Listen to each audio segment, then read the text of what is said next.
This week in PlayStation, we're talking about Janet's dwindling Fantasy Critic League lead. It's our first week with the PlayStation Portal, and it's been 10 years of the PS4. We'll talk about all this and more because this is PS I Love You XOXO.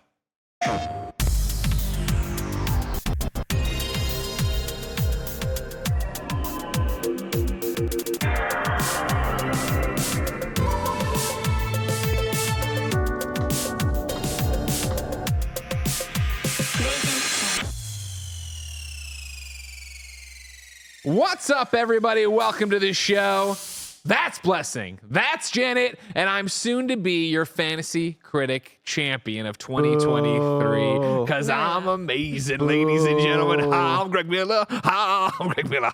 You had to cheat and grab an Xbox exclusive. I didn't cheat. Timestamp this for when Greg loses and then play it as I sit there. Ladies and gentlemen, you can try to stand in our way, the Gregites. But we're coming to your house. We're taking what we want. We're winning Fantasy Critic, all right? Nothing stops this train, Blessing. Get on board or get out of the way is what I say. If I saw somebody with a shirt on that said I'm a Gregite, I'd be so scared of that person. I'm like, that doesn't sound like a sanctioned religion. Barrett's got it up, ladies and gentlemen, all right? That's projected, Barrett. Things change. I'm just saying, just keep that in mind, Greg. I am keeping it in mind.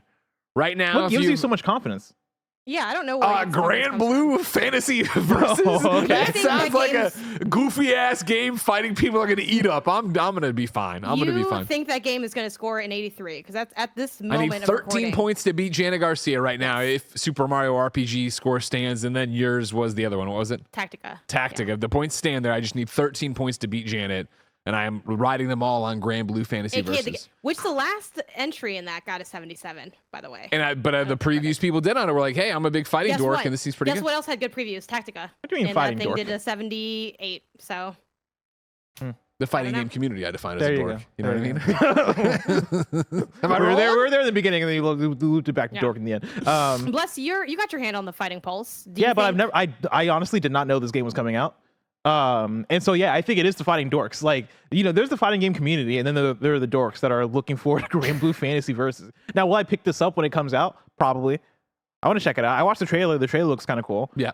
But it's so under my radar that I'm like, is it going to be good? Like, I don't know. It's a big gamble. And like, what I want everybody to know is it came down to Grand Blue Fantasy versus Rising or Bluey the video game. Mm-hmm. And so Bluey the video game is imminent. It's out on Friday. I don't have a review copy. I know nothing about Bluey the video game. I'm very upset about it. I want to obviously play it with Ben. How upset will you be once Bluey comes out and said 95? I was going to say, if Bluey comes out and gets an 84 and Grand Blue comes out and does an 80, I'll be so mad. I will be so. But it was like Grand Blue had previews. You know what I mean? Where it was like, okay, hey, this is a pretty good fighting game. I'm enjoying myself. And there were some like, oh, I could have done this. And then Bluey has nothing. Bluey has one trailer, and it like the developer who made it isn't like they've made all the awesome kids games before. So I'm like, and who knows if it even gets like an open critic page or anything like that? Yeah. Are there enough people out there reviewing Bluey? I will say. I mean, you're a fool not to. I was very excited to do a lot of Bluey coverage because Bluey will kill on views. But I am annoyed that you picked a game that comes out like December 15th or something. I know, we're locked in. I have to wait forever to get the results of this now. How am I supposed to kick back for the holidays with this hangover in my head? I know what you're thinking. Well, like the holidays aren't until late. Yeah, I like to. It's the whole month, okay? That whole December is supposed to be. When you're putting tinsel on your tree on the 8th, you're gonna be like, but what if Greg was right about Grand Blue Fantasy versus? Yeah. You know what I mean? Honestly, it's in God's hands now. Don't disappoint me again. And then also, I do have the weird thing of Kerbal Space Program. Yeah, you should lose a lot of points if they were to push that out. Just manually enter that in there. Do you think there's a chance they put out Kerbal Space Program 2? Dude, that is the kind of game that I can see. Kerbal fucking dorks, they could do whatever they want. Yeah, Game Awards is out today. PC moon. Oh, I can fly to space in this game. But that'd be awesome if like Grand Blue got me, the 9 points, but then Kerbal came out and also shit the bed. Kerbal got 60 and we fucking lost 10 points on it. Be fantastic. I'd be all about that. Last case of Benedict Fox. We'll find out, everybody. Of course, Blessing's been out of the running for months. Doesn't have to Yeah. worry about anything. It's I just mean, been a me and well, Janet race. I mean, if I knew we could Blessing like fell to the wayside. a we long could time trade ago. favors for Starfield, maybe I would have like I don't know washed Gary Whitta's car or something for that game. It's a trade, right? It's a trade. It was a trade. That feels not in the spirit of the game. You know, I think it's very is that much- within the spirit of the rules? Collusion. What the do you mean? You spirit make of the the rules. rules. You're the commissioner. Yeah, you approve the honestly- trade. I was caught off Yeah. guard because I was in the middle of a live reaction to like Gamescom or some shit, and I get a text from Greg being like, "Hey, press the button in the Fantasy Critic," and I was like, "Whatever," and I do it, and then I realized what happened, and I realized that you get $150 from Gary Whitta in the thing, and Gary Whitta has no idea what the money does, and so he's like, "Yeah, I'll take the $50." Because he thinks that's going to lead to a win for him. Meanwhile, he's not picked up one game. Gary Whitta has like 5 games on his roster, which is crazy because I'm pretty sure he's still beating Paris, who has that thing filled out. Which is really funny. Yeah. No, I think Gary's at the. I think Gary's. I think at the Paris did bottom. finally surpass him Yeah. at this point. All I'm saying again, sub me in for Witta next year. Give them. At Yeah, least we definitely need a sub for Here's the- Witta. here- Witta I- is Put just Tim in there or tapped somebody. out Tim after Barrett, the somebody. first. I did get a message on Twitter that was somebody being like, "Hey, why don't to like stop the collusion between Barrett and the XCast because Barrett loves to partner with the XCast? Why don't we have a third team that is Barrett, Tim, Andy, and then that can be the Gamescast team, right? Maybe the Kind of Funny Games team. Fair enough. That we actually have some competition because And- XCast is even And trying. here's the level of collusion. I'm giving them good advice on things to pick up, and then they don't listen to me. So that's the level of collusion going on in XCast. I feel like a 9-person. You forget your. No, I was wondering if I did. I'm good. Okay, I feel like a 9-person Fantasy Critic could be lit. I feel like Yeah, that could yeah, be for the way sure. to go. And Maybe so- that's the time I finally lose. You know, who knows? Well, Okay. again, because you'll lose this year, of course. Kindoffunny.com/KF League 2023 if you want to see me steamroll Janet. What if Grand Blue Fantasy is another Game of the Year contender? You know what I mean? 95. Five Why Game of not? the Year. Just Oh do my it. god, I hope so. Uh, It is sitting at a really sweet spot where it's like 83 is not ridiculous, but Yeah. it is a little higher than it did before. So Yeah. I don't know. It's gonna be. It will come down to the wire. So It's going to be fun. we'll It's see. going to be an exciting one. Keep track over at kindoffunny.com/KF League 2023. I digress, though, of course. This is PS I Love You. You can watch us record it live over on patreon.com/kindoffunny. There you can get it ad-free and get dozens of monthly episodes of exclusive content. If you have no bucks to toss our way, support us on the Epic Games Store, Fortnite, Rocket League, or Fall Guys with the creator code KINDOFUNNY. You can get PS I Love You XOXO for free with ads and without the exclusive content over on youtube.com/kindoffunnygames and podcast services around the globe each and every weekday. Nope, that's Games Daily. Each and every Friday is our show. Thank you to our Patreon producers, Jackson Hampton, Delaney Twining. Today we're brought to you by BetterHelp. But let's start with a PSN message from you. Pico writes in to kindoffunny.com/PSILY, just like you can, and says, I find myself in situations where remote play is more than necessary, but I struggle to enjoy the backbone due to it feeling too much like the Switch. I cannot stand when I get my cross and circle buttons confused while also getting tripped up on the on-screen button inputs. Does the PlayStation Portal feel undeniably like a PS5 experience? We have had the PlayStation Portal for 1 week. When I say we, I mean me and Blessing. I'm sorry, Janet. Blessing, How was it? Greg, you got to sound off on Games Day, the Games Cast, where you Gamescast, guys did yeah. a Portal review of it, of course. Great job. Thank Enjoyed you. myself quite a bit. You said 4 out of 5. yes. I was caught off guard by your score because you have been not the one poo-pooing Portal, but you have been the one being like, it's not Yeah. really for me. Yeah, I always thought it was like a cool idea or a cool thing, right? But like, it's such a niche and specific device for a specific kind of person. And I would describe that person as a Greg Miller, Hi. who like already uses remote play. And I'm like, why? I'm somebody who's like, why would you make this? Like, all right, cool. Like, I'll use it. And when you get your hands on it, when you actually use it and you find that that use case for it, I really had a fun time with it. I really Yeah. enjoyed myself. And granted, like, I'm somebody who doesn't have the best internet, so like, I could have even gotten a better experience out of it if the Wi-Fi in my home was way better. But I would also say that like, you know, there's a lot of people out there that are like me that course. don't have the best Wi-Fi, right? And so I know I fit that specific use case too of like, hey, like if you have internet that's, you know, decent through Ethernet, all right through Wi-Fi sometimes, great through Wi-Fi other times, not bad other times, like, you know, that's the kind of life that I live. But when I'm playing my my PlayStation Portal in the office, let me tell you, it's been a fantastic time. Like I've actually been enjoying it quite a bit. And so yeah, that's kind of how I land on that 4 out of 5. I'm right there with you. I would score it a 4 out of 5 as well. I, of course, missed the Gamescast for business.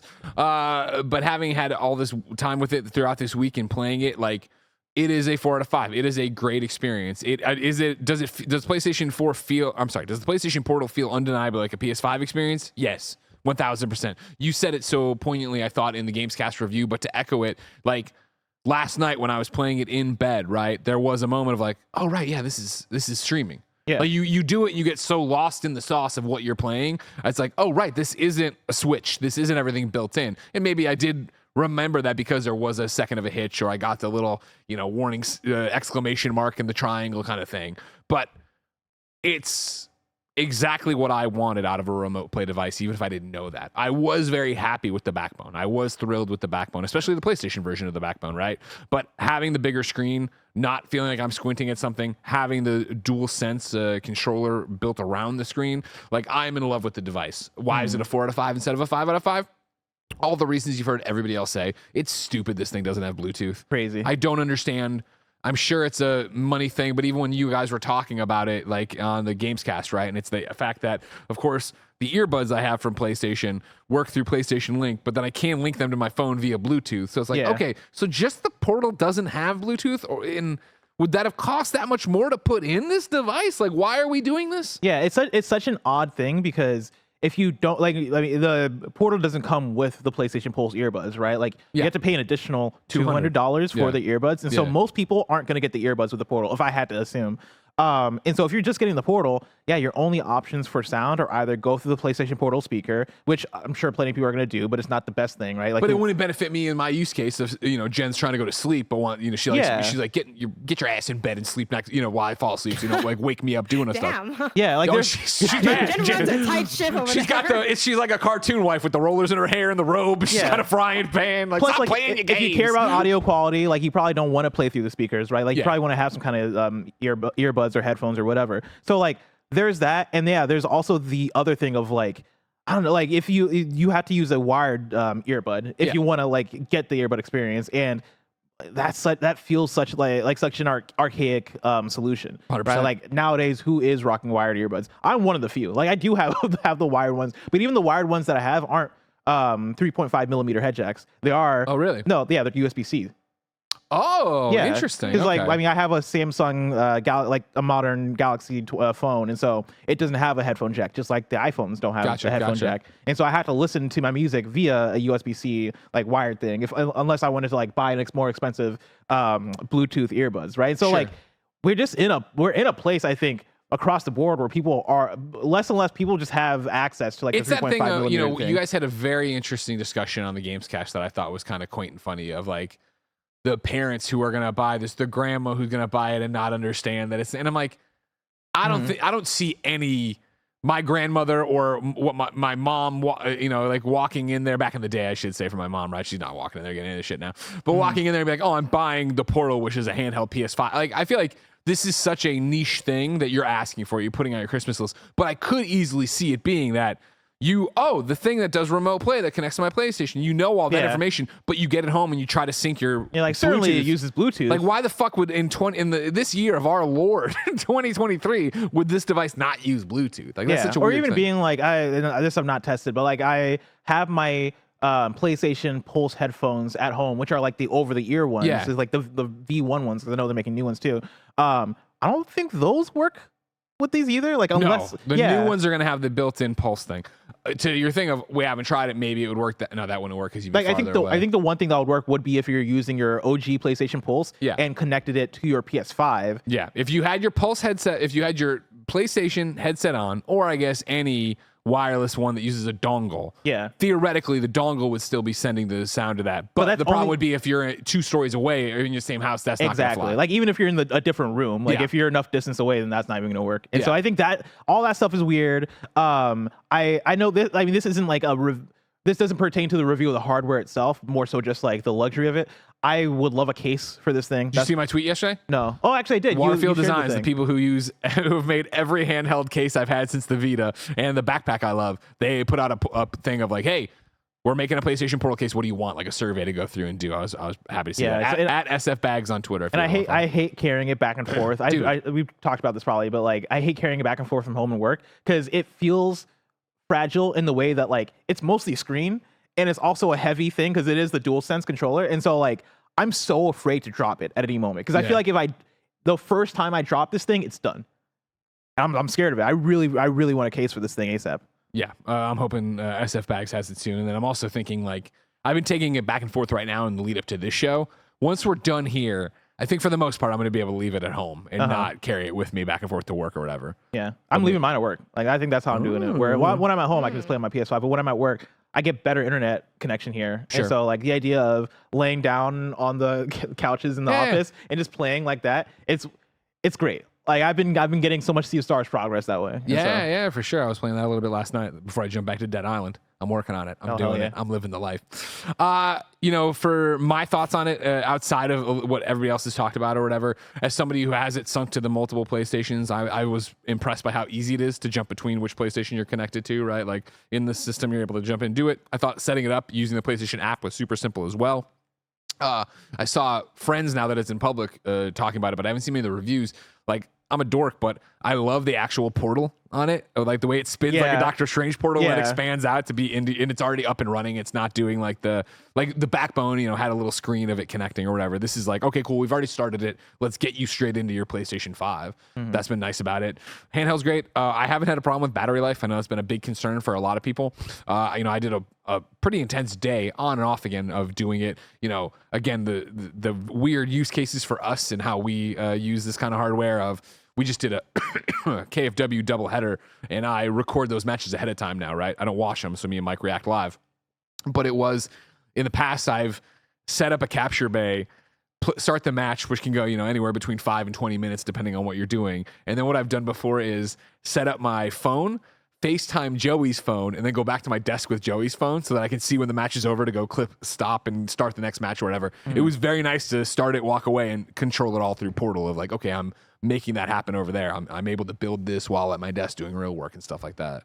One thing that I saw going around, and I'm so curious on how this is going to come into our use case, is when you're connecting to Wi-Fi at like an airport or a hotel, it doesn't have a browser option so that you can log in through the browser. And I think that's such a big oversight. Huge miss. Because for us, like, and I'm sure for anybody who has a portal, right? Like if you're going to use it for travel, if you're staying at a hotel, which is most people doing that for travel, you're likely going to have to log in through a browser to use the Wi-Fi. And so that means that most likely you're not going to be able to use this at a hotel. You have to imagine an update's coming for that. I'm going to speak out of school on this one out of turn. I forget if it wasn't the Switch, so maybe it was a DS before that, and maybe it was a PlayStation. Switch did have this problem, if I remember correctly. Okay, it was. I remember that I've had it with consoles at hotels before, and they eventually get firmware patched in. Yeah. So the hope would be that PlayStation sees that as a use case now, and enough people are vocal about it because, of course, so many are doing it. I've been shocked of, playing at work and using my work PlayStation 5 for it, right? But then also for testing or because the game's only on my home unit, doing it from work to the PlayStation 5 at home and how great it still runs. Like, I'm still like, oh my God, this actually is the exact same experience as streaming to the one that's here. What kind of games are you playing? Dead Island. I've gone around the block on it, right? Regardless of where I've played them, whether it be in the same building or beaming it to that, I've done Dead Island 2. I've done Sea of Stars. I've done Janet. What's the nominated one for change that you Space told for me? the Unbound. That's the one. I started that up. Okay. I did Rocket League. Because I wanted to show Ben Lightning McQueen, and I won the match. So hey, I got that going for me. Yeah, you know what I mean. You play online or against bots on easy? No, I was online. Oh, yeah. Good for you. And it was that thing where it's like, oh, you've already played a bunch, so it wasn't like I was brand new because I still have the same progress or whatever. I've run through a gambit of things. RoboCop, I guess, for a little bit I was screwing around with. I started up Alan Wake, which is not working. Alan Wake, to get to the Mind Palace, you hit the touchpad and it does not register. That's a in-game Alan Wake. That's an Alan Wake problem, not a thing. Played a bunch of Diablo. That was my other test where I was like, I started with Diablo. I've played a bunch of Diablo, and then when I heard about the Alan Wake thing, I tried. I'm like, oh motherfucker, yeah, it doesn't work. And then because Alan Wake, I feel like you have to press like a certain part of the touchpad or something when you want to go to. I think to place. close it, they want you to click the right part of the touchpad. Okay. Well, But to get into the mind place, it's the right part of the touchpad, and to get to the map, it's the left part of the touchpad. Gotcha. Yeah. But I also None of remember that was working. And again, I didn't know if this was my like a me specific thing. I swear I would like click the touchpad and nothing would happen, and then I'll like maybe hold like a certain part of it for a second, and finally it would register what I wanted to do. Like I just had weird touchpad stuff with that game. Yeah. And it was never like. And it was never So you're talking game-breaking. about not even in Portal, just Not in even general. no, just in Alan Wake 2 in general. So I could see like Portal, because the way the touchpad works on the Portal is it's part of the touch screen. Yeah. And so like you hit the touch screen and then it brings up the touchpad and you hit it and like that's how it registers.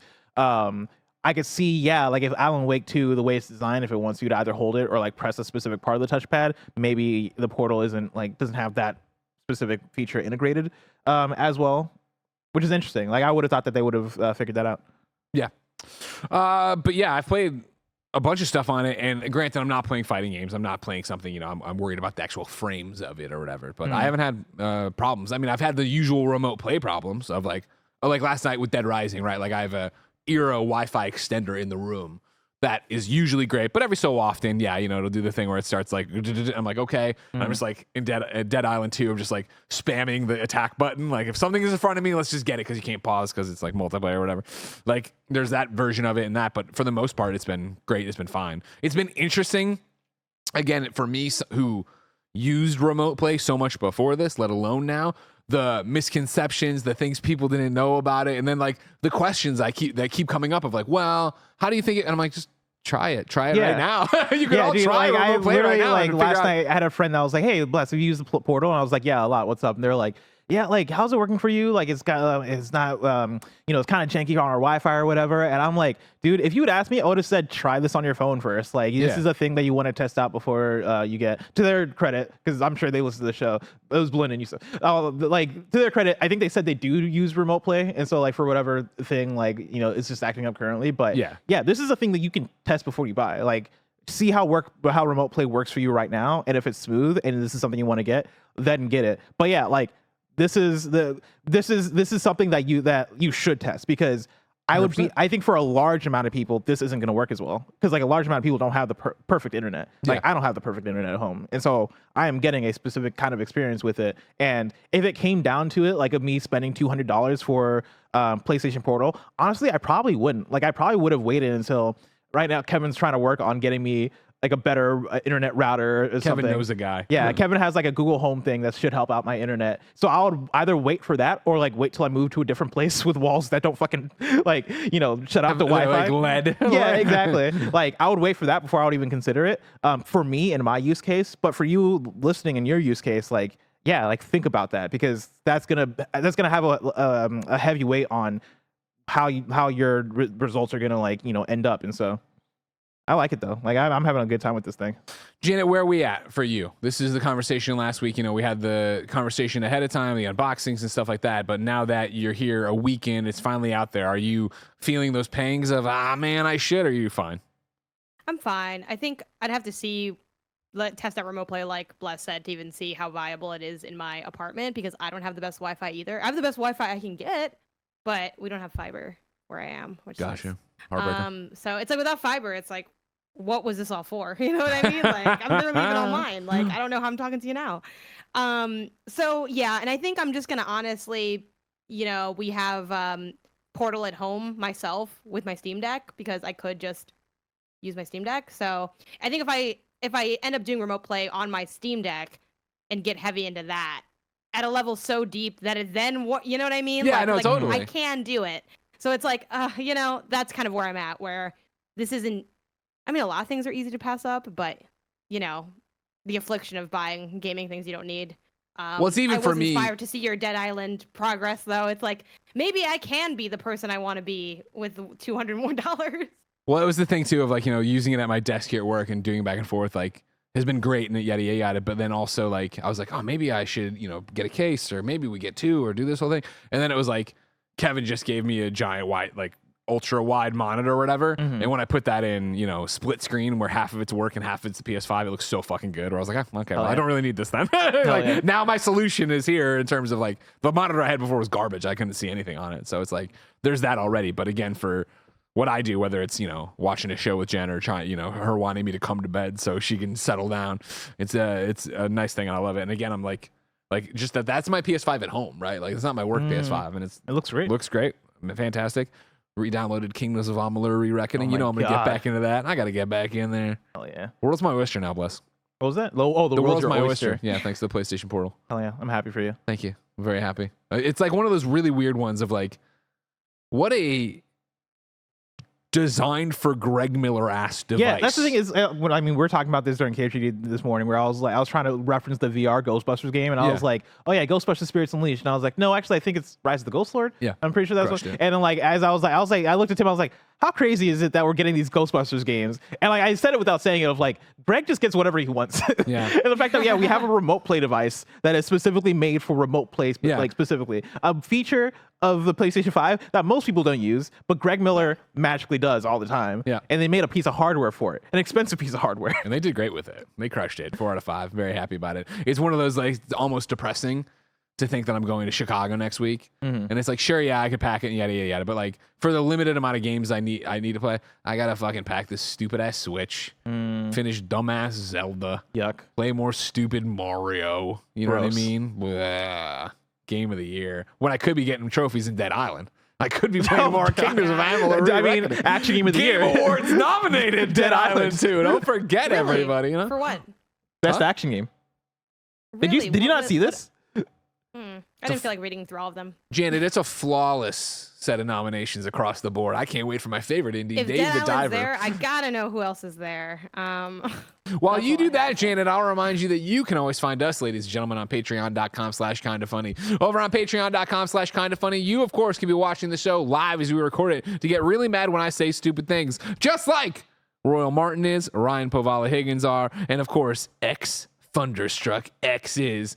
We can't thank you enough for all your support on Patreon, of course, where you get each and every episode of PS I Love You XOXO ad-free. You get to watch all the podcast live as we record them. You get 400 bonus episodes of content and counting, like Daily Greg Ways, of course, the Next Gen Podcast, so on and so forth. But right now, ladies and gentlemen, you're not on patreon.com/kindafunny. So here's a word from our sponsor.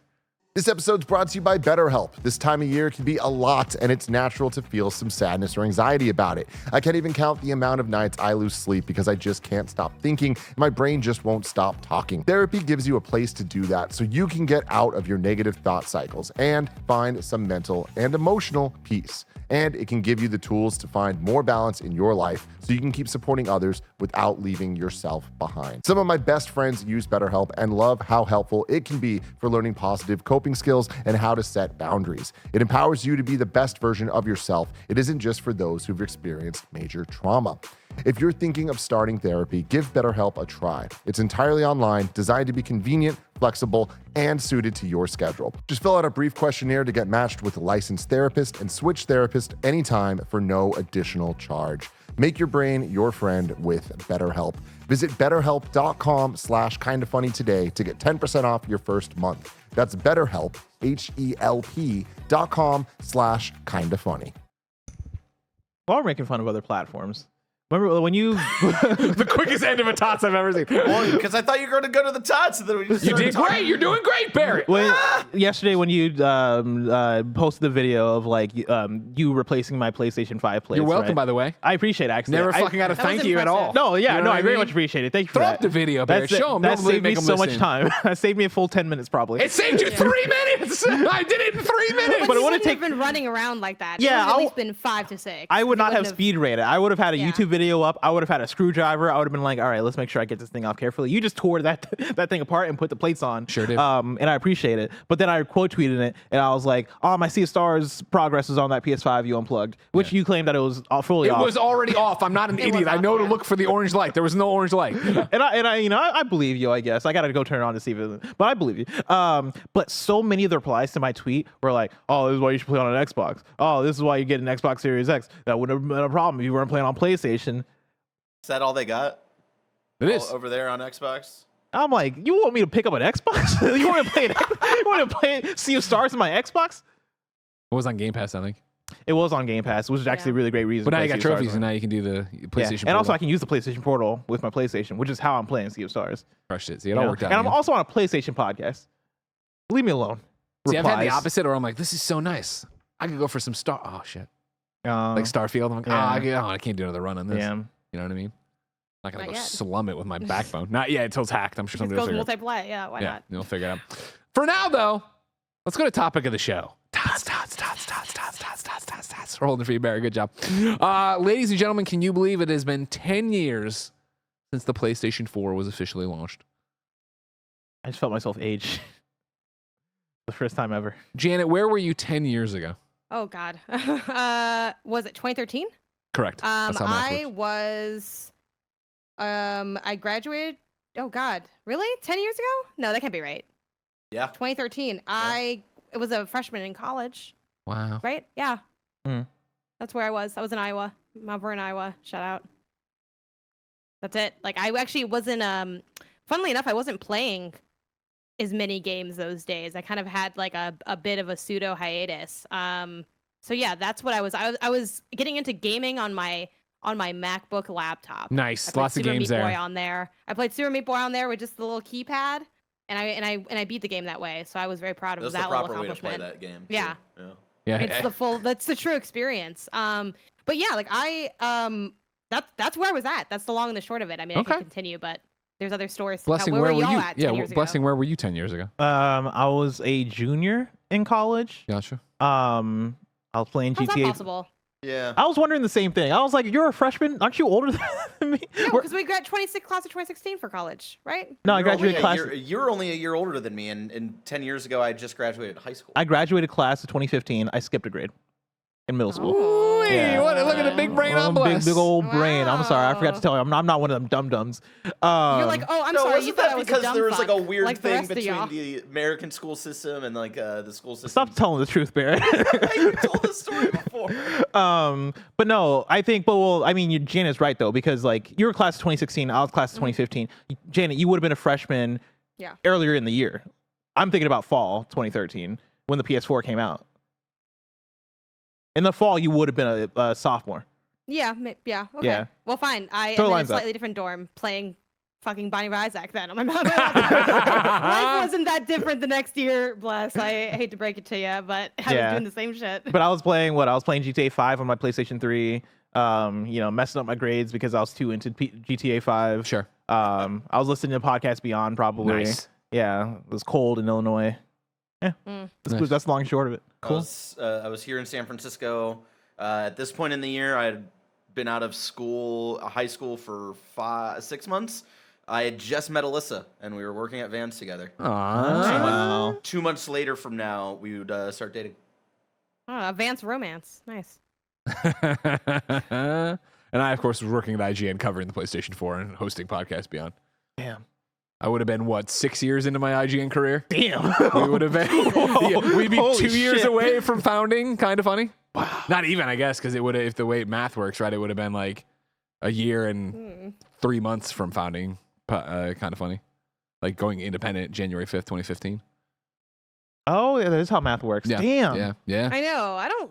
It's uncomfortable, right? I don't like it. That was a Let me decade tell you, ago. when you get this old, It wasn't as you fun just to hear like your story. you have very different life experiences, and I'm like, nah, pretty much same day to day, just exactly what was going How many on. console launches have you covered?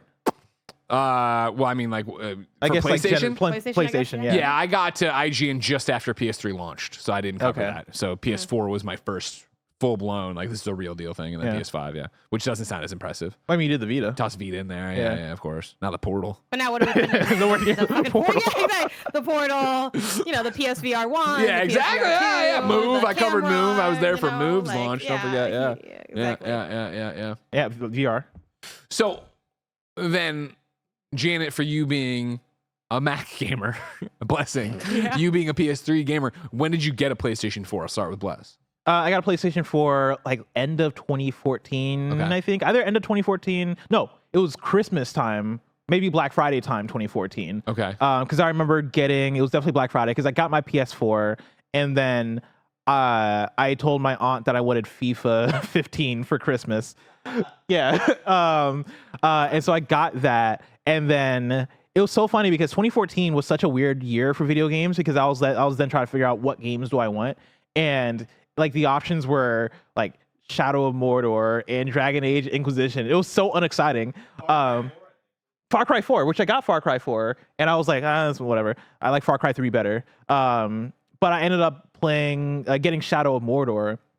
And that was one of the first PS4 games that I got super into. In fact, it was my first platinum. Which is funny because we have a thing here that we like on our doc, we have written down like what are our memories. Yeah, Alan Martinez wrote in on Twitter, actually. We liked it so much, we pulled it over to be topic of the show. I would love to hear you guys talk about your top 10 PS4 games and your PS4 memories on PS I Love You XOXO one last time. This is not gonna be the last Sounds like time. we're shutting down Kind of Funny more than this is happening. Yeah. Yeah, so like one of my big memories early on in the PS4 era was platinum Shadow of Mordor, falling in love with that game because I remember when that game first got revealed and I was watching the trailer on IGN and I couldn't believe my eyes because it was showing off the Nemesis system. It was showing off like the main character like doing the like stealth sections and doing like the Batman, like you're taking people out, and then showing the combat, and then doing the thing where it's like, oh, and the enemies remember you. And I remember, so dope. yeah, and I watched that and I was like, there's no way that like that's gonna happen that way. It felt like like when we see trailers of Wukong, the like upcoming like Soulsy action game that like everybody's going crazy for, that's coming out of China. Like it felt like watching that where I was like, there's no way that this can happen this way. And then that game came out and got good reviews. And I would listen to podcasts talk about the Nemesis system. I'm like, I gotta play this thing. Start playing it. I'm like, this game is incredible. To this day, I feel like we've kind of like forgotten about Shadow of Mordor a little bit. It doesn't come up as often. Well, in Shadow of conversation. War kind of like screwed it up, right? Where I think it Yeah. actually did damage to the legacy because it couldn't capitalize on what that game originally had. Yeah, but I got so into the systems of that game that I beat it and I was like, I want to keep playing it. I looked at the trophies and I went, I'm gonna get every single one of these things. And it was such a fantastic time. Like that's such a rarity for me where I want to like complete every single thing in a game, but that was the one. So yeah, like that was early on in my PS4 in the PS4 generation. And then yeah, 2015 happened, which 2015, man, if 2014 was whack, 2015 was the makeup because well, you had The Witcher 3, you had Bloodborne, which I didn't get to until later. You had Metal Gear Solid 5. And like from here, I feel like I can start recapping the rest of the PS4 generation because I feel like it only got better and better because For sure. like the year after, I remember getting more into like indie games and stuff and playing Undertale and playing Life is Strange. Even though Undertale came out, and I think Life is Strange might have came out in 2015, but like I played them later on, got super into those, got super into Rocket League, and then 2016 happened. I got super into Dishonored and these other things, and it just kind of snowballed and from there.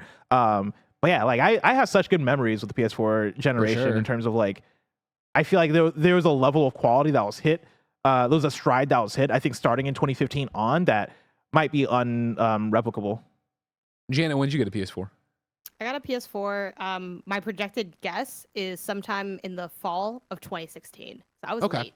And I don't know for sure like exactly when I got it, but I do remember the day really vividly. Because I graduated college in 2016. So it was my first year like being a full-fledged adult, like needing a job, trying to find a job, being like, man, finding a job's a lot harder than I thought it'd be. This isn't what they said it would be like at all. No, they were like, oh, you get your degree and then you get a good job. And I was like, I have the degree. Where's my good job? This is hard. And They fucking lied to me. yeah, I got a job.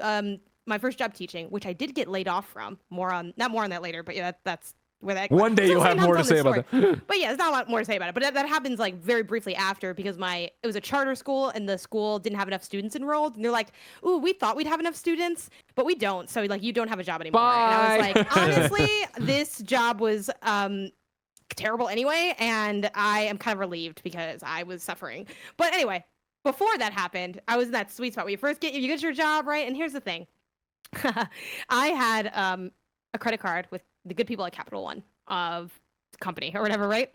And Is everyone's first credit card Capital One? Because mine was too. That's so funny. There's no. like, I don't give a shit. Here you go, kid. Here's credit. I had a Chase one too, but I don't know which one. Chase is my bank, so like I had a Sure. Chase credit card at 1.2, which I no longer have. Rip. They were like, you can't keep this. And I was like, you're not wrong, but like you'd have to take it away, like no, you know. So now I have my tried and true. We've been ride or die with Capital One because I think they're the only ones that'll have me at this point. But anyway, mistakes were made, right? Charged up the card. You know, I spent quite a bit in college because I'm like, it's all good. What's $1 to $2 grand? I'm gonna pay that off when I get my job. Gonna get a So job? then I got the job, right?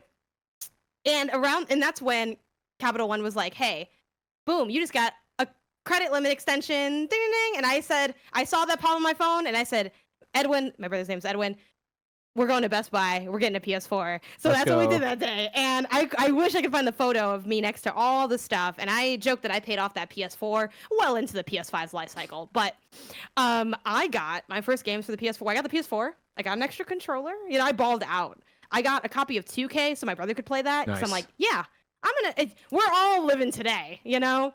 It's just like, Jesus Christ. I don't live like this anymore. I have a Marcus account, you know? I have my fucking high yield savings thing. I paid off that card after 80 years. But anyway, I got that. I got Bloodborne because I didn't know any Souls people and didn't realize that was a ridiculous purchase.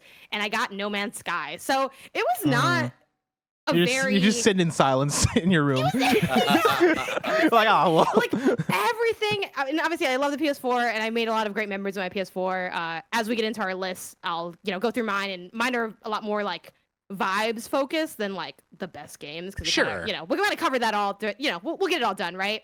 But like, it is funny to think of. Love the PS4. Good time with the PS4. But like everything about that day was a mistake. Like the immediate charge was a mistake. The game, I think the 2K game was like fine. Like 2K is generally a fun time, but that's what I did. And I don't know. Like that's my story. And Love it. That day was still fun. Again, like No Man's Sky I'm not gonna lie, it didn't hit for me in a big way, but it was fun like launching from planets and like it had a nice visual spectacle to it. And I got all but like I don't know, down the first fucking hallway of Bloodborne before I realized I don't think I should be playing this game. And then I went on to the next thing I had. And then the rest is history. Also, whenever we want to, I do have my outdated... Is it an unboxing if you've opened the box before? It still counts. I have... Your I 20th have a anniversary little, PS4. Exactly. I got a little unboxing if y'all would Yeah. oblige. Let's do it after. I still want to share my sure. memories or whatever, because again, I was in such a different place for than you guys, and you bring up less of like how many console launches have you covered, right? And it's like, well, when you really think about it, right? So the PlayStation 4, for real, in terms of like what it should be, right? PS5 was in the middle of a pandemic and quite different, and so in terms of both. You can go back to when I started at IGN, and I'll tell you stories about video game press events that were just ridiculous wastes of money and time and all of these different things, right? PS4 was a ridiculous use of money that actually made sense for content. And I haven't seen anyone, and I guess there's not many opportunities in a PR lifestyle to do this or whatever. Barrett, I put in a bunch of photos on assets. I would start with the last one if they all go the same way, where it's me with all the units. So it's not. None of them loaded in properly. Okay, whatever. Start. Well, you can just click around and I can explain it. I would stay away from the midnight launch clearly, and then all the boxes, and then just go to what PlayStation did for review stuff for PS4 was flew all the different outlets in like I think 2 representatives, because I went and Scott Lowe went. I went for IGN and Scott went for Tech. So I was there for the PlayStation team. He was there for that. And the idea is that they flew us to New York. They put us up in a hotel, and then when you got there, you had, I forget if it what the exact order of it, but based on the daylight here, I think what it was is you got there and they gave you the IGN PlayStation 4, the controllers, and then the stack of games you see in front of me there. And it was like, cool, here's your review unit, your review stuff. This is what you're going to use. But through the day was set up that we were staying in this hotel, and then I forget if it was 2 or 3 floors were booked by PlayStation, and all they were demo rooms. So it was like this E3 in a hotel just for you guys. And this is the one where you just went room to room, doing different demos, doing different things. It's hilarious that we're here talking about remote play and how no one uses it. Here is Scott Lowe playing Need for Speed and doing the Vita remote play to play with somebody who was playing on the PlayStation 4. Like somebody's playing on PlayStation 4. He was on a different PlayStation 4 remote playing it to play against people there. Like it's God. like that was the level of like what they were doing. And so it was this really cool, you're going there and you're getting all of these different demos from these different things. There was unreleased games. This is, if you ever heard my favorite, one of my favorite stories about Kojima, where years before, Colin and I had been in line to go to the PlayStation conference at E3. And this is back when you actually sent the PlayStation team to the conference before anybody was like, you know what? The experts should probably be here live reacting and giving criticism rather than going there and wasting all their time. And so Colin and I were waiting in line. This is when Beyond was going, but it wasn't like, we weren't front facing. We weren't on camera people. It was just the stuff you did. And so we were in line and Kojima was behind us. And I turned and I noticed it and I was like, fuck. And he's like, what? I'm like, Kojima's behind us. And like, I'm like, we got to do it. Like, you know, I was never the guy to take a photo to do a thing, but this is Hideo Kojima. It was the first time I ever met him. And so I turned around and I'm like, hi. And remember, it's very similar to how PlayStation conferences now, where it was a lot of press, but then it was also fans. So it was, everybody's like mobbed into this giant queue together, getting in there. And turned around, introduced ourselves to his translator, this thing, blah, blah. Can we get a photo? And they were like, and we gave him cards. And like, oh, IGN. Yeah, okay, of course. Let's take a photo. We took the photo, da, da, da, da. Years go by, you know, this is well into Up at Noon. I've been doing Up at Noon for a year and a half now, right? for IGN. So like I was suddenly on the banner and I was doing the YouTube stuff and blah blah blah blah, and people would see me do the show. And so I'm going room to room doing the demos, interviewing people, whatever. And when we went down and we had our time booked for Metal Gear Solid Ride 5, it was Kojima when we walked in, his translator, and we only brought 2 mic packs. So I was like, okay, cool. We're going to flip the idea for the thing. I'll sit on a chair. They'll put the camera over my shoulder. We'll have Kojima and his translator mic'd, and it'll just be the ISU, what's your favorite color? And you have to say, well, my favorite color is blue because X, Y, and Z. And we put up the talking head interview, right? And so we did the whole thing. We set it all up. We sat down. And as soon as we sat down and started, I went to ask the question, and Hideo stopped and turned to his translator and said something. His translator turns back to me and goes, Mr. Kojima would like to know why we're not getting the full Greg Miller experience. And I was like, that's so fucking cool. That awesome. He's seen Up at Noon and he knows it's you. Well, as I live and breathe and da-da-da-da. And I had explained all that to him. And he's like, oh, we'll do it another time. And that was like such a fucking formative moment for me of like, wow, I'm in a different place than I was 4 years ago, 3 years ago, 5 years ago, whatever it was, when I ran into him in line at E3. You know what I mean? But that was what you went day by day. You went through it or whatever. You tossed up us tucking in the PlayStation to bed. This is, again, you want to talk about, like, we're just doing dumb social media content. Scott Lowe and I had done whatever final video we did for IGN that day, then took the PS, it's got the light on. It's clearly giving off heat. We tucked it into bed to take this photo of us putting our child to sleep or whatever.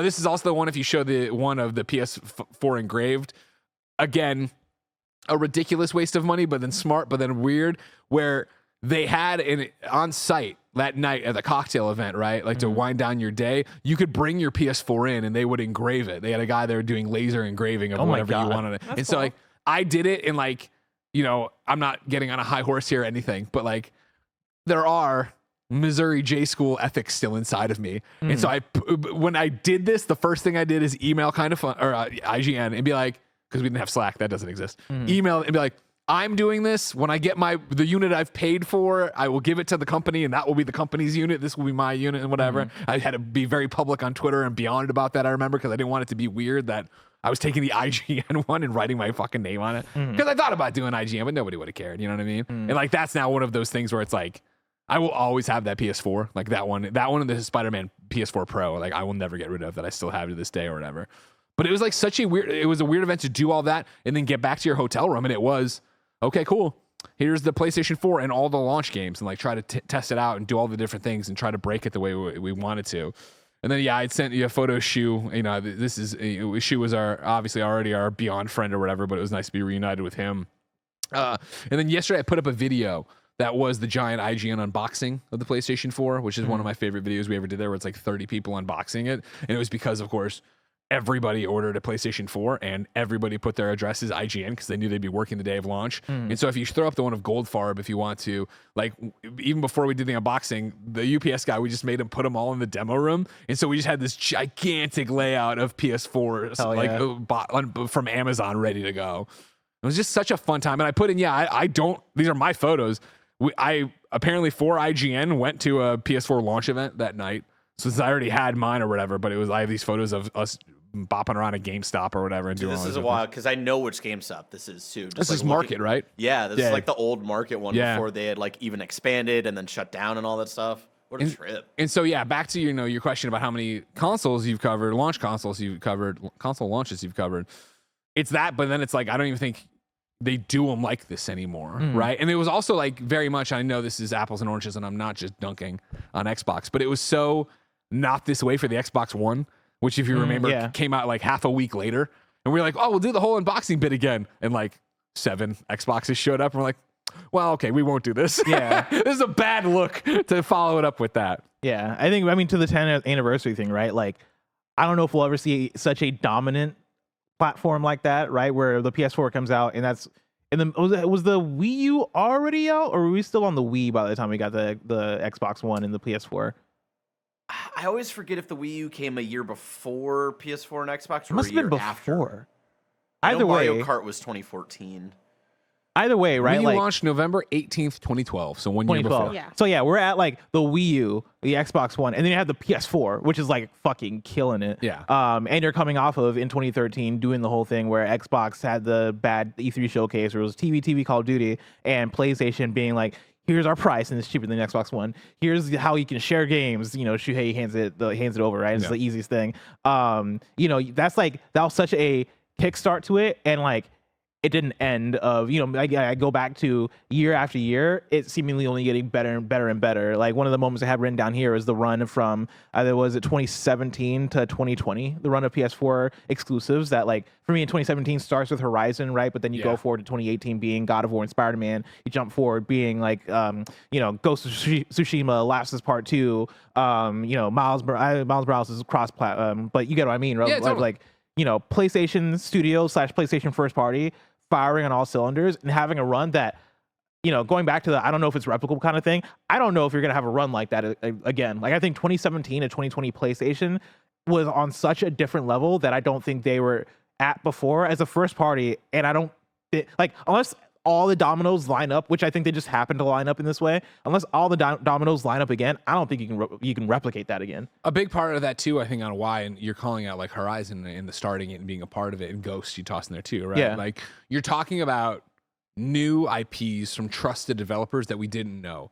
Even if you wanted to turn around and talk about PS5 right now and toss in Forbidden West or Spider-Man 2, or assume Ghost 2 is going to be as good as the rest. Even if you wanted to include Ragnarok, right? Like these are all things that are known quantities. We knew how much we were going to like or not like those games, probably. It wasn't like you're getting caught off guard, whereas like back then when it was, they're not doing another Infamous game. Oh, they're not doing another Killzone. They're doing these things, and they're out kicking the coverage on each one of these. Yeah, and like you go back to, you know, I said 2017, but in the E3s 2015, 2016, that's when you started getting the trailers for those games, and that it was such a like, wow, this Horizon game actually looks really interesting. Like it looks really cool. The aesthetic's really awesome. I wonder if it's going to be good. And it comes out and it's fantastic. You know, same thing with I guess different thing with God of War, right? Because I think people expect God of War to be good, but do they expect it to be that Not different? good this way. Yeah, good in this way. Yeah, like it's like, oh man, Kratos is back, and it's like a different vibe for God of War. And he has a son and all that stuff, And he has feelings. and he has feelings. But you play the game and you're like, But oh, somehow it's good. it's good. Like he that's really has wild. feelings, and it's a one shot, and he's climbing a mountain, and he's spreading the ashes. Like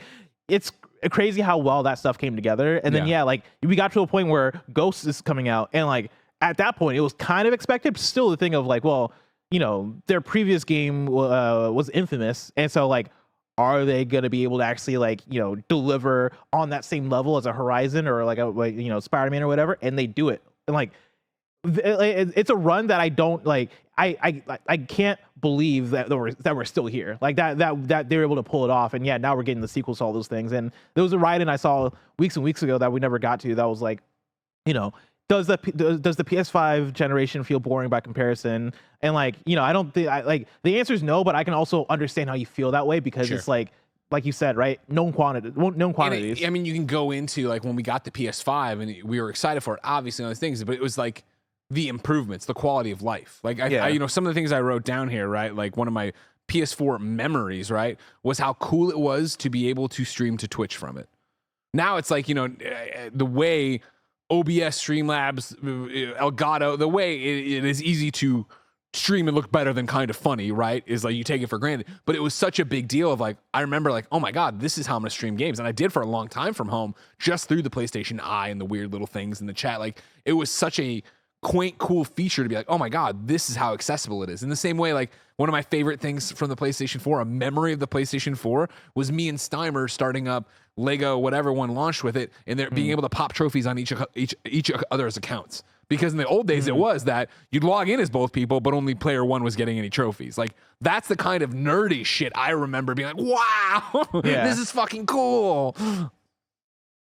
Danny, you got memories?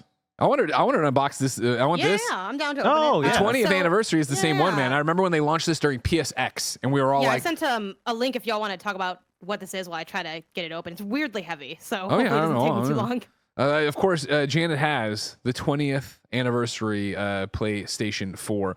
I will read now from a 2014 blog from Shuhei Yoshida, the man himself.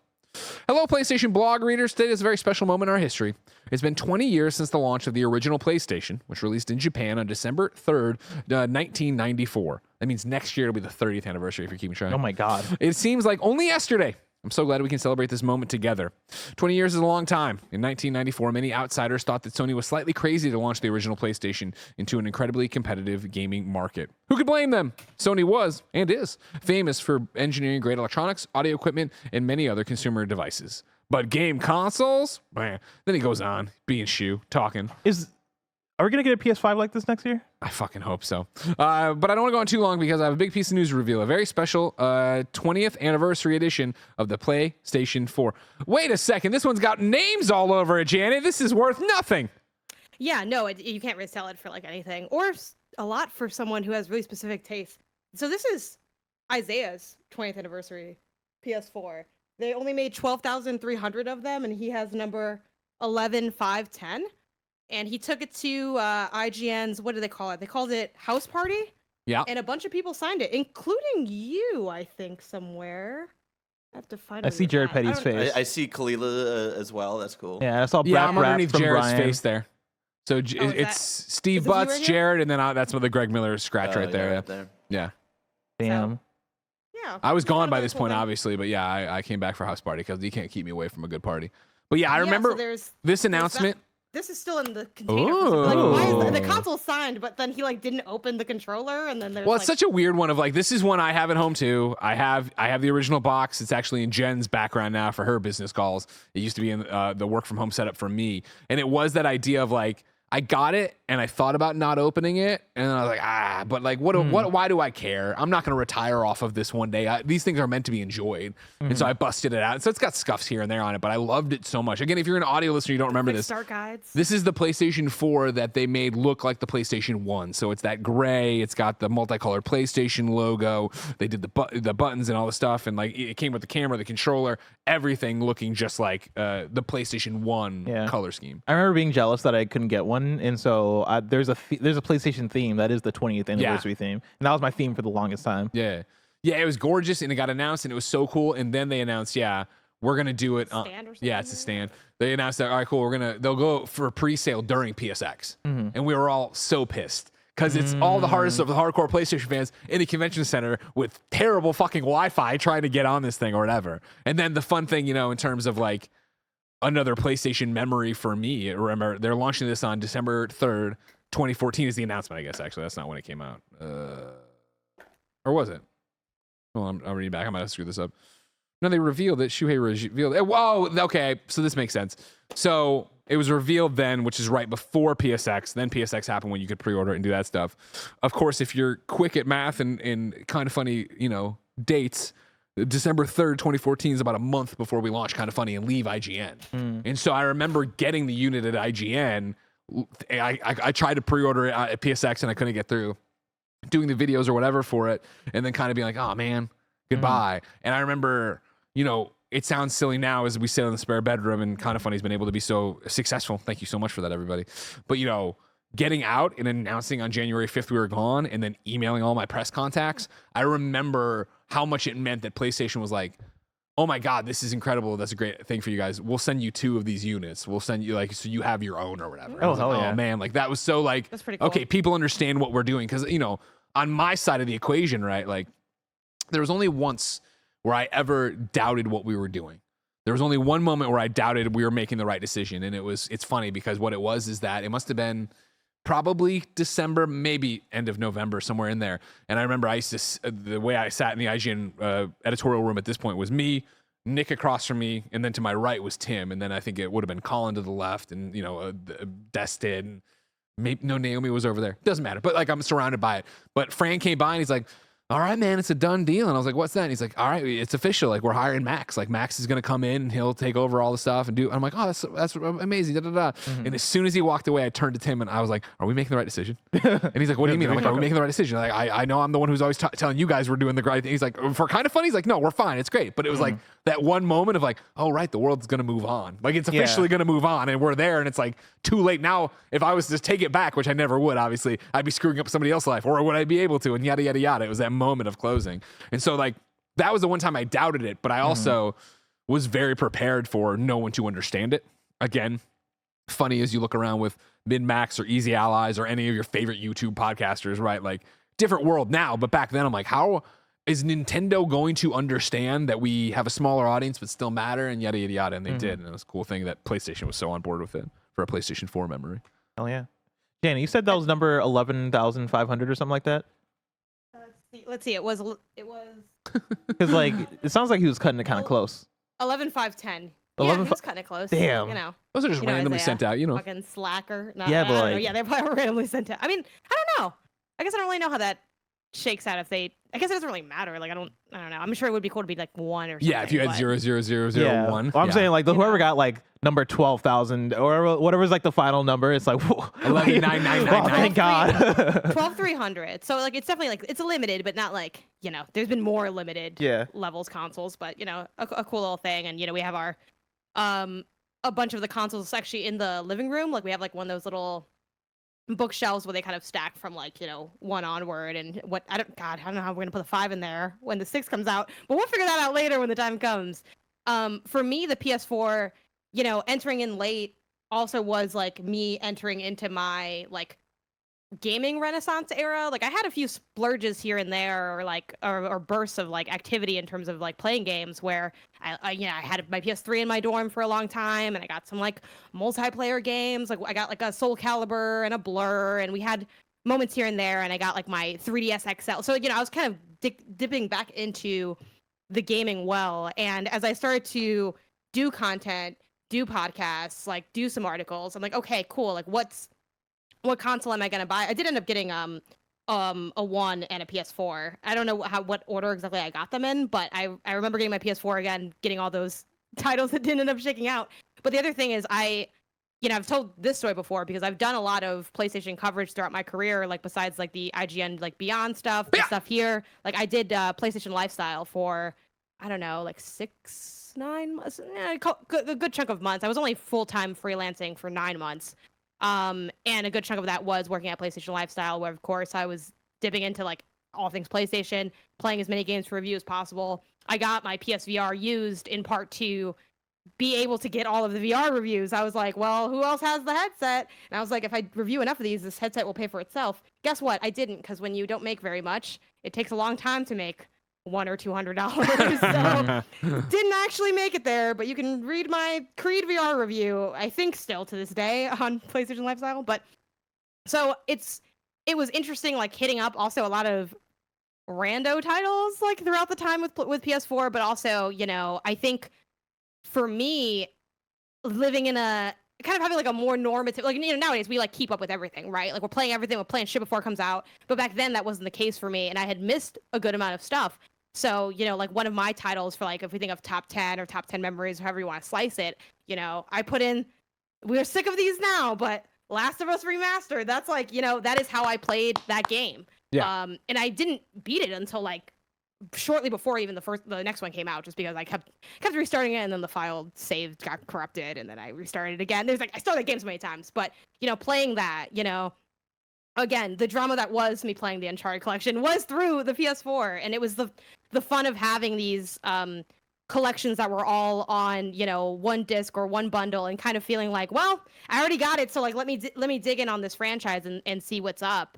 Yeah, and of course the list goes on. Abzu being like a memorable title for me in my experience with the PS4, and then of course like hitting up the VR stuff.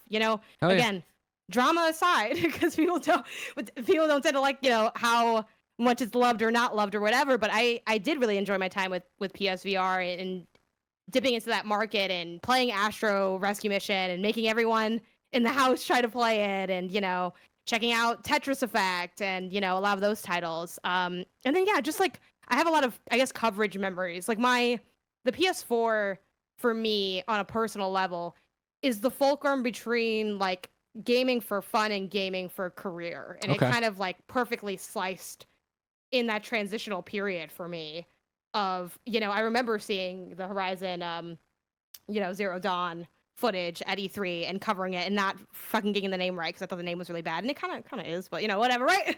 I was like talking about that and thinking about, okay, well, like, if you get a PS4, like, what are you gonna get, and like, what's the like the hot titles? And it's funny because Blessing, you couched it as like around that 2015 2016 era, it was really like when things started to kick off. And when I was, talking to Isaiah prior to this, I was like, oh yeah, like I came to the PS4 like super late. He's like, you weren't that late. Like you're like, it's stuff shit was just getting going. I'm like, what's every console gen, right? Like the worst time to get in is technically day one, but it's also a really fun time to get in, which is why I like doing it now in the modern era. And a lot of the audience, also enjoys the spectacle that is that day one release. It may not be what it used to be, but it's still like, if you're there, it's meaningful. And even if you're not there, the day you get it might be distinct for you. And because you built it up in your head and you planned it out, or you fucking got an extension on your credit line and just did it one day.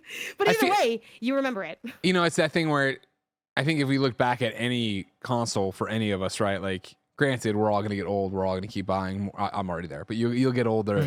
We'll keep buying things. But I still think there is such a special moment of when you get to PlayStation, whatever number, the next Xbox, the next Switch, of like having that box in your hand. Yeah. Like I've never lost that, of like the thing I've dreamed about and read about and talked about and, professionally previewed and all these other things, having it. And then that steady thing, I think all the time, of like when I look at the PlayStation 5 now on the on my entertainment center, I'm like, oh man, I remember what a buildup it was to get you. You know what I mean? I remember my PS2 saving all that money all that summer. This PS4, how we're gonna get it from New York, all these things, like the buildup to get to those moments, and then they just become like, how much iPhones used to be cool to get, and I was like, oh, whatever, it's just my phone. Yeah. Yeah, I mean, to the question, right? Like, one I was of gonna the say, we things, got to run through our top 10s here real quick. yeah, for my top 10, right? Like, to rattle it off. So, like, I have honorable mentions being God of War, Spider-Man, and Ghost of Tsushima. Wow, they didn't make it. Yeah, it's because it's a competitive top 10 when I think about like the things I loved on the PS4, right? So like at number 10, I got Nier Automata. Above that, I have Apex Legends. Above that, at number 8, I got Sekiro: Shadows Die Twice. At number 7, I got Metal Gear Solid 5. At number 6, I got Last of Us Part 2. At number 5, I got Final Fantasy 7 Remake. At number 4, I got Bloodborne. At number 3, I got Persona 5 Royal. At number 2, I got Overwatch. And at number 1, I got Undertale. Ooh. Yeah, for me, that really does like make up like I think my favorite memories of the PS4, right? Like my first time playing Undertale was like such an experience. And it's that weird thing too where I honestly, this is a list that came together right before we sat down to do this show. It's a change that bet day to day. Yeah, but like I think Celeste is probably in there, but I played Celeste on Switch, and so I associate it with Switch. I forget if Celeste even came to PlayStation day and date. Undertale, I also played on PC, so I don't know why it's here, but like I think I still just view that I replayed it. I also put a PC game on mine, but I'm like, you could have played this. I did play Undertale twice. I played it originally on PC, and then I played it on PlayStation, and got to platinum on PlayStation, and so like I think that's why it's and there. that was like a big moment too when Undertale got announced for PS4. I think it was like because it came to Vita also. Yeah, and it was like the pre-show of the Game Awards. I remember. Yeah, and it was a really cool thing. But yeah, like for me, I looked through the list, and like one of the ones that really sticks out to me of like man, how good of a console this was, or how good of a time it was, is Metal Gear Solid 5. Like, every time I think about my time playing that game, I get nostalgic. Yeah.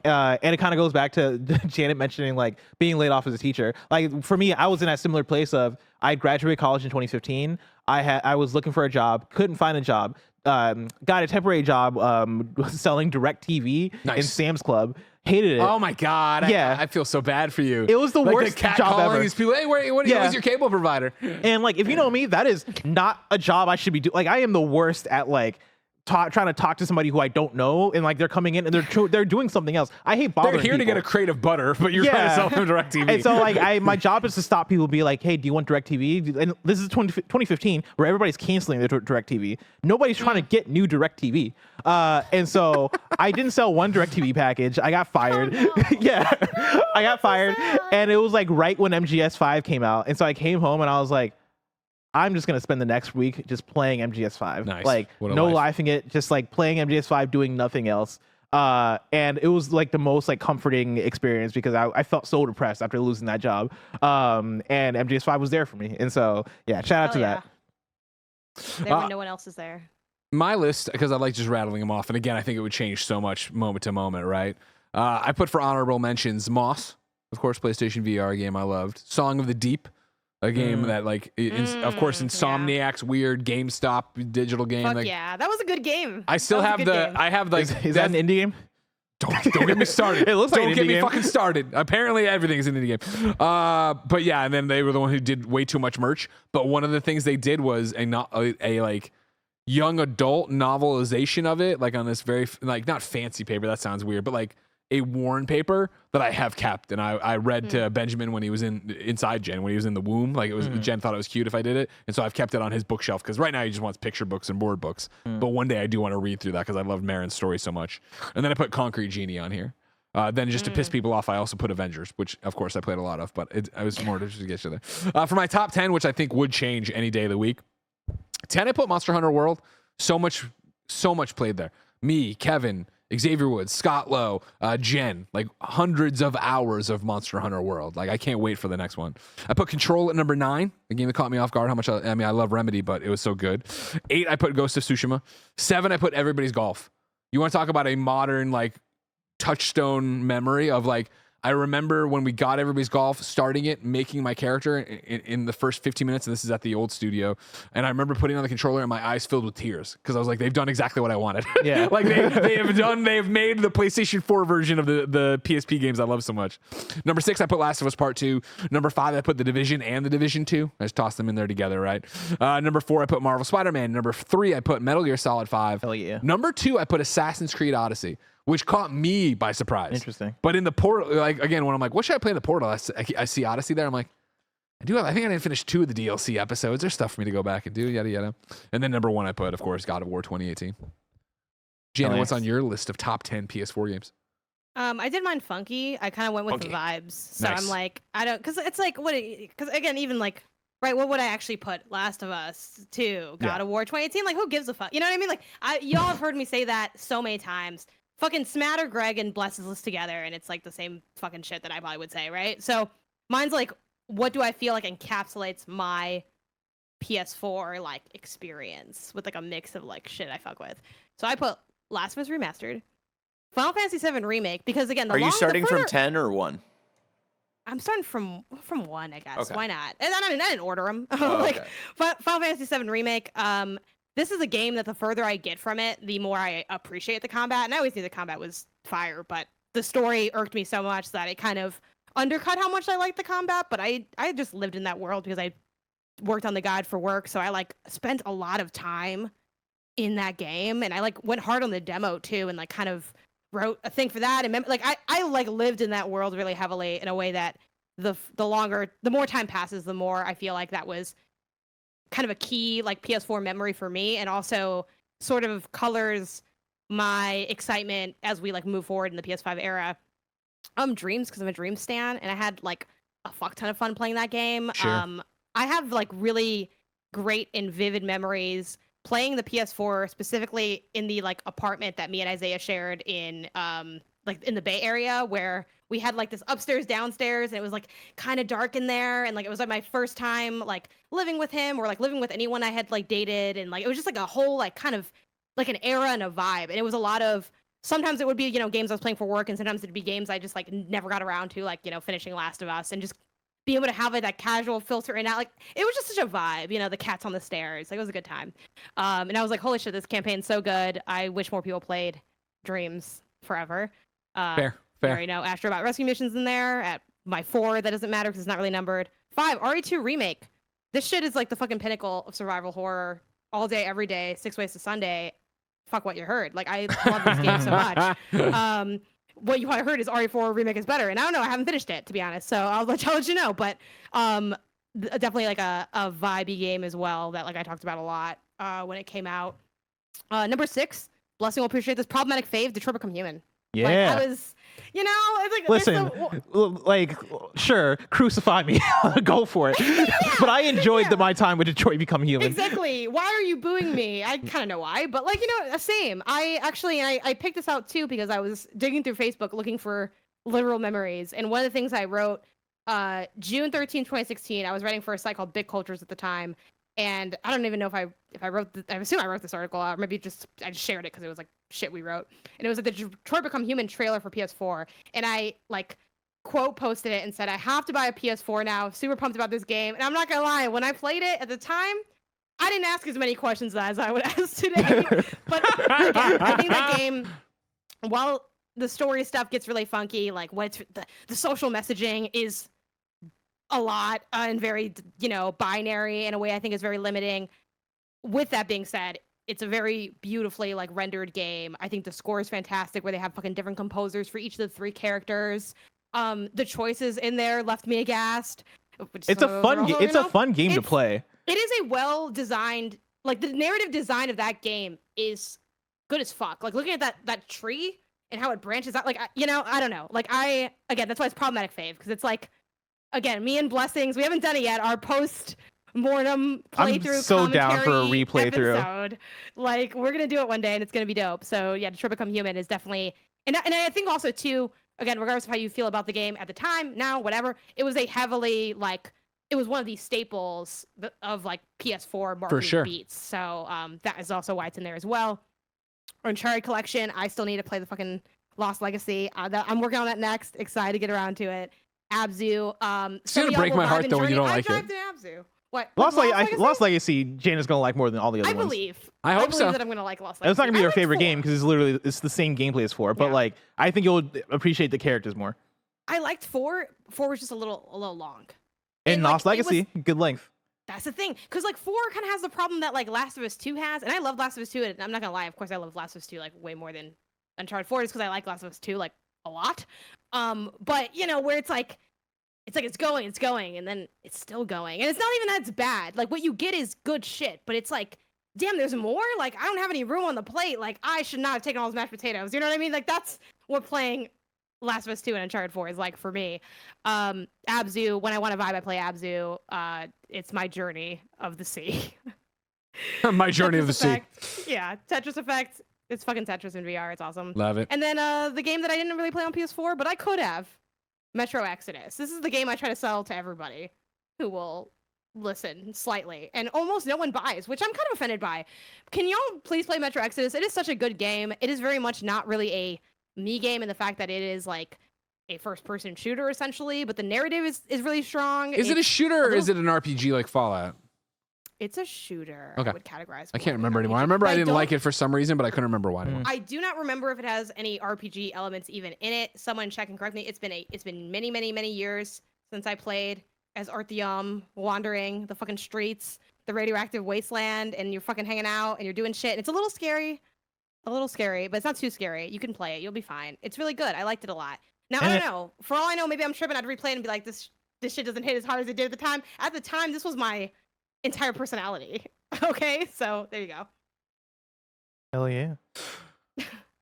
Thank you, PlayStation 4. Congratulations on 10 years. Well, the salute. Rest in peace. And then we put it off into like a boat into the water with like candles and shit. Frankly, now I'm just excited about a 30th anniversary of PS5 next year. Yeah, right? Damn, that's actually a really good idea. Do you think they're still going to be on like do you think we'll see something like that? I think plates. I do. Yeah, I think they will. I'll say the PS. Plates again? I think it'll be plates. Have the Slim. The top pops off, doesn't it? Yeah, the PS5 Slim has plates. They're not the same. Yeah, they're different plates, but like they have because they're doing the most recent colors. They're the doing, earth tones, whatever they're called. That's right. Okay, so they do have like an already announced like they've announced it. Slim plates. Okay, yeah. Speaking of announcements, Greg Way, Blessing, before we get out of here, talk to me about this week in PlayStation and the one big story. Yeah, we only got one here. This comes from Paul Tassi at Forbes. We might have the actress who's going to play Abby in the Last of Us Part 2 or Last of Us HBO show Season 2. This report is pulled from Jeff Schneider, who works for, or who's just an industry insider. And they say that actress, Caitlin Dever, who I still haven't checked to see if I'm saying her name correctly. But I know her from. Okay, I'm the worst at names. That's clearly Caitlin Dever. Caitlin Dever? Because it's just never with a D, though. So Dever. Could it not be Dever? No, couldn't be. Impossible. Okay. Well, Caitlin Dever. In Paul's article, he says, what is the argument for Dever's casting outside of this report? She has a similar complexion to Abby. She's one of the few people. This was the big rumor when they announced the show that everybody's like, "Oh, she should be Ellie." Yeah, because she's obviously look at her like that's an Ellie This is photo Ellie. right there. They just pull it a screenshot from the video. But now she's just chowing down on chicken breasts and doing push-ups. Exactly. Craig Mazin follows her on Instagram. She's one of the few dozen people that he follows. She's already familiar with those working on the show because she did read for Ellie and audition for Ellie, but Bella Ramsey ended up getting that role. She's 26 years old, but she looks younger, and Abby in the game is in her early 20s. 20s. And then while she does not have Abby's size, she is bigger than Bella Ramsey, who is a tiny person. And again, Yeah, Paul yeah, Tassi yeah. writes that, but like you look up their heights, they're like an inch apart in terms of height. So I don't know what Paul Tassi means by this, but there you go. There's their potential candidate. Maybe he didn't do the research. You know. Everybody knows Paul Tassi doesn't read. We love you, Paul. She's great. I've seen her in a bunch of stuff, right? I've seen her in Booksmart. I saw her in that movie with George Clooney and Julia Roberts. Like, I like her when I see her in. You I might think have she seen mean her it. in Uncharted 4, Greg. Think about it. I saw her in Uncharted 4. Yeah. Think I'm about not it. going to say what character because people get mad. No when I- shit, that was her. Yep. I didn't know that. Wowie zowie I learned that hot from Barrett. dog. Yeah, well, no right? wonder she's gonna be this in the show then. We All did right. it. Good Janet, news. Janet, you excited about it? I'm neutral. I possibility? don't really I just don't keep up with like who anybody like. I don't keep up with like actors and actresses closely enough to have like a a horse in this race. But I'm just excited for like the new season, especially yeah. for people. Last of Us is that unique thing where you'll have like people that of course are fans of the video game franchise, and then people that are just watching it as a show. And I really enjoy that contrast, just from like a fan perspective of like getting kind of two different perspectives. So I'll be interested to see how they do it, and then how people react to whatever they end up doing. Like it's gonna be a fun time. I'm surprised they're not casting Pedro Pascal. Because they cast that man and everything. Ladies and gentlemen, more this people has in been Hollywood another episode of Pedro PS I Love Pascal. You XOXO, your PlayStation podcast. Remember, you can head over to patreon.com/kindafunny to get each and every episode ad-free, to watch us live as we record it, to watch all the other podcasts live as we record them, ad-free on demand, an MP3, a YouTube video, you name it. Plus, you get more than 400 episodes of exclusive content, all on patreon.com/kindafunny. If you have no bucks tossed away, no big deal. YouTube.com/kindafunnygames and podcast services around the globe each and every week for a brand spanking new episode. Until next time, it's been our pleasure to serve you.